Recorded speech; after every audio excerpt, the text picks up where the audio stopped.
انقلاب اس سے برپا نہیں ہوگا کہ آپ کبھی سپا کو، کبھی بی ایس پی کو، تو کبھی کانگریس کو آپ نے ووٹ دیا۔ بتاؤ تم نے اور ہم نے کیا حاصل کیا؟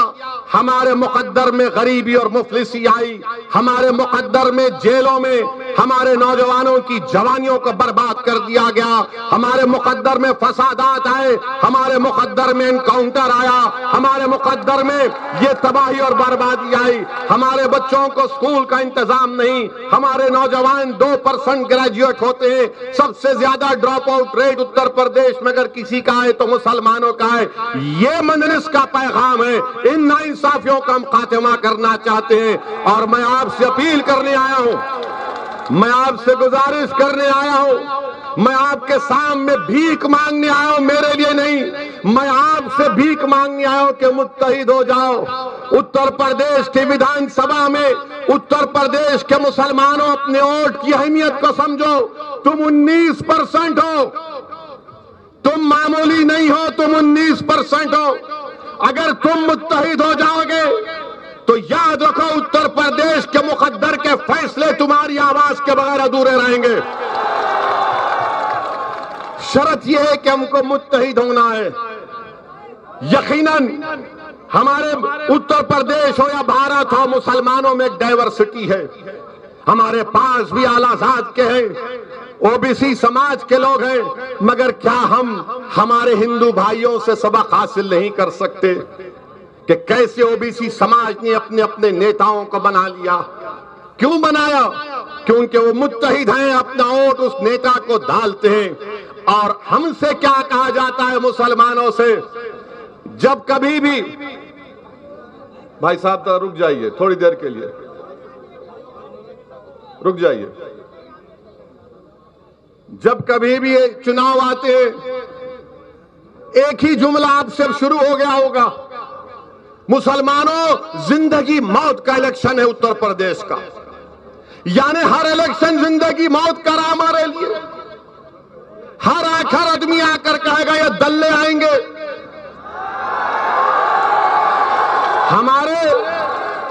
ہمارے جانے کے بعد یہ آ کر آپ کے کان میں کھس پھس کریں گے، ارے یہ زندگی موت کا الیکشن ہے۔ یہ سب آ کر کہیں گے زندگی موت کا الیکشن ہے۔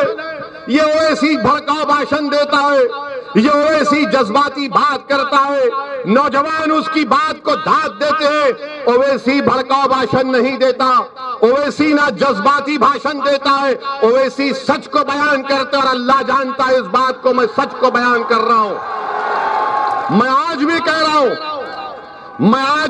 ہوں بھارت میں اگر کوئی اسد الدین اویسی کا مخالف ہے تو ایک وقت اور مقام طے کرو، بحث کر لیں گے، تم 10 منٹ میں جوتے اٹھا کر بھاگ جاؤ گے۔ پورے اتر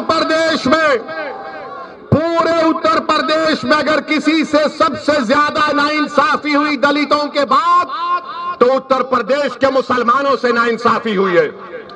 اور ناانصافی کرنے والے کون؟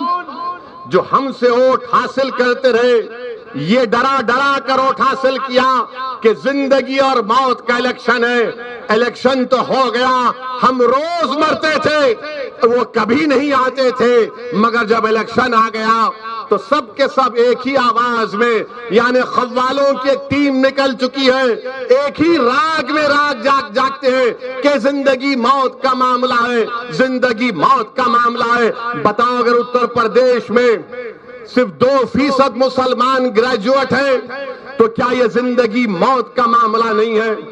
اتر پردیش میں اگر سب سے زیادہ بچے اور بچیاں اسکول سے دور ہیں، مسلمان ہیں، کیا یہ زندگی اور موت کا معاملہ نہیں ہے؟ اتر پردیش کی جیلوں میں 27% مسلمان انڈر ٹرائل ہیں تو کیا یہ زندگی اور موت کا معاملہ نہیں ہے؟ اتر پردیش میں 5 سال میں سب سے زیادہ انکاؤنٹر 37% اگر کسی کا ہوا تو مسلمانوں کا ہے، تو کیا ان کی موت نہیں ہوئی ہے؟ تم کب آواز اٹھاؤ گے اس پر؟ اگر آپ یہ سمجھ رہے ہیں کہ سماجوادی بی ایس پی ہو یا کانگریس ہو وہ ان مسائل کو اٹھائے گی، نہیں اٹھائے گی، وہ صرف تم سے کہے گی کہ تمہارا پیدا ہونا اس دنیا میں آنا اس لیے ہے کہ تمہارے باپ دادا ہم کو ووٹ ڈالتے آئے، اب تم بھی ووٹ ڈالتے رہو، ہمارے قیدی بن کر رہو، ہماری غلامی کرتے رہو، تمہارے مسائل پر کوئی توجہ نہیں دی جائے گی، تم صرف ووٹ ڈالنے کے لیے زندہ رہو گے۔ میں آپ سے کہہ رہا ہوں کہ ہم نہیں مریں گے انشاءاللہ تعالی، ہم مرنے کے لیے نہیں آئے، ہم سیاسی طور پر مرنے کے لیے نہیں آئے، زندگی اور موت کا فیصلہ تو اللہ کرتا ہے، ہر ایک کے لیے ایک وقت لکھا جا چکا ہے، ہم سب اس دنیا میں سے جائیں گے، اس زمین کی غذا بنیں گے، مگر یہ تو بتاؤ تمہاری آواز کون ہے؟ کون تمہاری تکلیف کو بیان کرتا ہے؟ کون نوجوانوں کے دلوں میں اور نوجوانوں کی آنکھوں میں جو خواب ہے اس کو کون پورا کرے گا؟ کون ہماری ماں اور بہنیں جو رات رات بھر جاگتی ہیں کہ میرا نوجوان بیٹا گھر اب تک نہیں آیا، کہیں اس کو پولیس تو تھانے لے کر نہیں چلے گئی، کون اس ماں کو اطمینان کی نیند سلائے گا؟ کون اس باپ کو امید دلائے گا کہ تمہارے اولاد کا ایک روشن مستقبل ہے؟ ان چیزوں پر کوئی بات نہیں کرے گا، ان چیزوں پر کوئی بات نہیں کرے گا۔ بات کس پر کریں گے؟ ووٹ ڈالو، زندگی موت کا فیصلہ ہے، مشاہرہ کرائیں گے۔ رمضان کی عید آئیں گی تو نہ ان کو روزے سے مطلب، نہ قرآن سے مطلب، مگر گھر کو مسلمان کیا جائیں گے ٹوپی پہن کر کہ شیر خورما کھلا دے۔ بقرعید آئے گی تو کہیں گے کہ بیٹا کچھ گوشت کھلا دے۔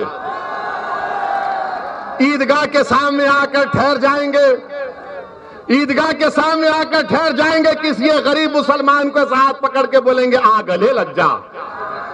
گلے تو لگا لیں گے مگر دل میں جو دھڑکنیں ہیں وہ تمہاری نفرت اور بربادیوں سے بھری ہوئی ہے۔ یہ سچائی بیان کر رہا ہوں۔ میرے عزیز دوستوں اور بزرگوں، ان اہم بات پر، ان نکات پر، ان پوائنٹس پر آپ کو غور کرنا ہے۔ اور ہمارے جو میڈیا کے لوگ ہیں،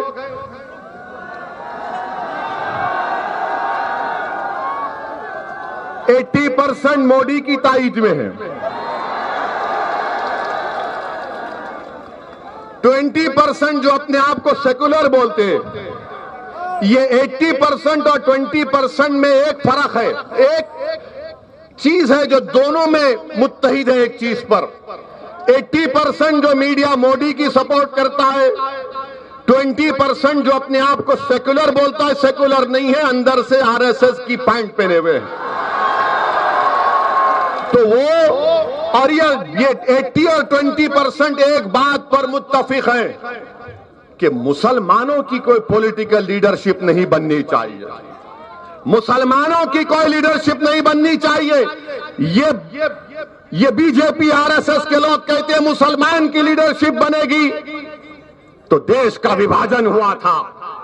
تو ہم ان کو بتانا چاہ رہے ہیں، اگر آج بھارت میں اتنی بڑی تعداد میں مسلمان رہ رہے تو ہم نے، ہمارے بزرگوں نے جنا کے پیغام کو ہم نے ٹھوکر ماری تھی اور ہم نے کہا کہ ہم پاکستان سے کوئی ہمارا مطلب نہیں ہے، کوئی مطلب نہیں ہے پاکستان سے ہمارا۔ ہم نے اس پیغام کو ٹھکرایا۔ اور جو لوگ مجھ پر الزام لگاتے ہیں، کیا تم نہیں جانتے کہ دلی کی جامع مسجد کی سیڑھیوں پر کھڑے ہو کر کیا بھارت کے مسلمانوں کو اس وقت کی حکومت کے وزیر مولانا ابوالکلام آزاد نے نہیں کہا تھا بھارت کے مسلمانوں سے کہ تم ہجرت کے مقدس نام پر فرار کی زندگی مت گزارو؟ کیا اس وقت کی حکومت نہرو کے کیبنٹ کے منتری کون تھے؟ مولانا ابوالکلام آزاد رحمت اللہ علیہ۔ کیا مولانا آزاد نے نہیں کہا تھا کہ ہجرت کے مقدس نام پر فرار کی زندگی مت گزارو؟ تم اس بھارت کے شہری ہو تو بتاؤ آپ نے ہمارے سے کیا کیا؟ پھر ہم کو اس وطن عزیز سے جب بھی محبت تھی، آج بھی اور کل بھی رہے گی انشاءاللہ تعالی۔ اور پھر یہ جو 20% کا اپنے آپ کو سیکولر کہتے ہیں، ان کو بھی ایک ہی بات کی تکلیف ہے کہ اویسی مسلمانوں کی پولیٹیکل لیڈرشپ کی بات کر رہا ہے، یہ نہیں ہو سکتا۔ میں ان میڈیا کے لوگوں سے پوچھنا چاہ رہا ہوں، جب اگر کوئی ایک میڈیا کا ایک ذمہ دار کسی ٹی وی چینل میں پہنچ جاتا ہے